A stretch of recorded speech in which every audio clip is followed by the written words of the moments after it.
Hey guys, in today's video I will tell you how much does Kirsten and George makes on YouTube. So if you wanna know, then watch the video till end and subscribe to the channel to know how much your favorite YouTuber earns. Stay stick to the video because I will tell you how much does they makes per hour. First of all guys, how does YouTubers get paid? They get paid by placing ads on their videos. If they place more ads, they makes more money. Secondly, CPM stands for cost per 1000 views, means how much advertiser pays to run their ads on YouTube. Average CPM is $4 and the earning depends on many factors, from where the video is watched, how long the video is watched. Thirdly, YouTube takes 45% of creator revenue, means 55% creator gets and 45% YouTube takes. So now let's take a look at their channel analytics.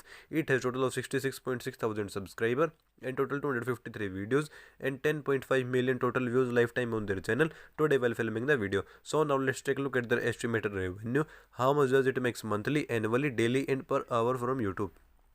This channel gets 1.5k subscriber monthly and over 360,000 views per month. So according to that, if we multiply views with average $4 CPM, then their estimated monthly earning is $1,500, and multiplying monthly earning with 12 shows that they make over $17,500 annually. So after dividing monthly earning with 30 shows that they make $50 daily, and dividing daily earning with 24 shows that they makes $2 per hour. So I hope you enjoyed the video. If you also want to know earning of other YouTubers, then comment down their channel names. Thank you for watching the video.